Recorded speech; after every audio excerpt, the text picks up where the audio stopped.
In 1478 AD, Surdas was born in a poor Brahmin family in a small village called Sihi near Delhi. He was blind by birth. Obviously, he had to face many difficulties because of that. In those olden days, it was not possible for the blind persons to learn to read and write. Hence, Surdas was deprived of education. One day, a troop of singers was passing by his house, singing songs full of praise for the god.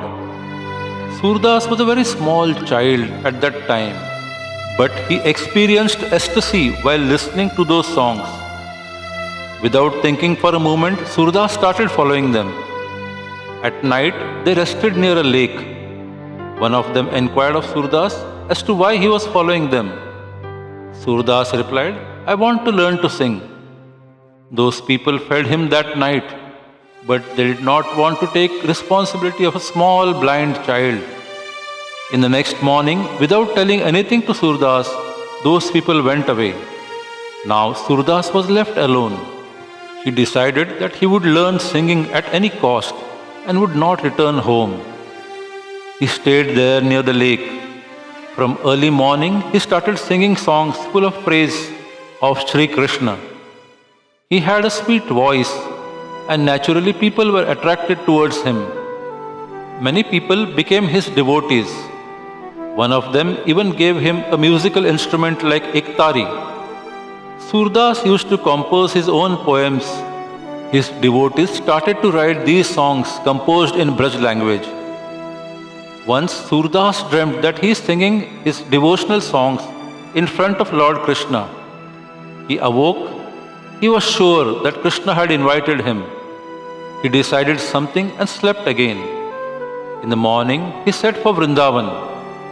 His devotees pleaded with him not to go, but Surdas consoled them and started walking in the direction of Vrindavan.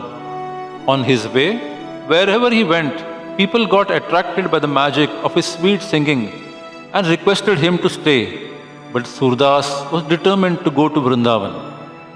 One day, while he was on the bank of a river, he came to know that Vallabhacharya had arrived on the other bank of the river. Swami Vallabhacharya was well known for his devotion to Lord Krishna. He had written many stories about Krishna.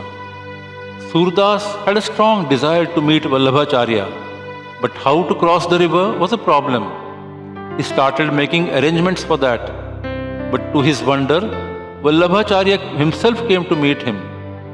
Surdas was ecstatic. He prostrated before Vallabhacharya and asked for his blessings. Vallabhacharya requested him to sing a devotional song on Krishna and was very much pleased to hear it. He instructed Surdas to lead a life devoted to Krishna. He stayed for some days with him. He told him many stories of Krishna. Then Surdas became his disciple and went to Vrindavan with Vallabhacharya. Vallabhacharya appointed him as a chief singer of Srinath temple. Surdas's fame as a singer spread far and wide. Once, Tansen, the chief singer in Akbar's court, sang a bhajan composed by Surdas.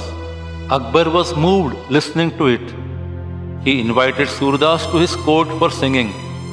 But Surdas very humbly denied, saying, "I sing only in the court of my god Krishna." Akbar himself went to Vrindavan to enjoy his singing. Was very much pleased. He asked Surdas, "What should I give you?" Surdas replied, "Never ask me to sing in your court." Surdas was very self-respecting. He was dedicated only to God Krishna. His blindness was never a hindrance in his devotion. One day he wanted to visit a temple.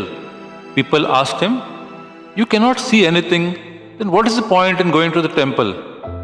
Surdas replied, "Yes, I can't see him, but he can see me." Surdas deeply believed that God will always see his devotee.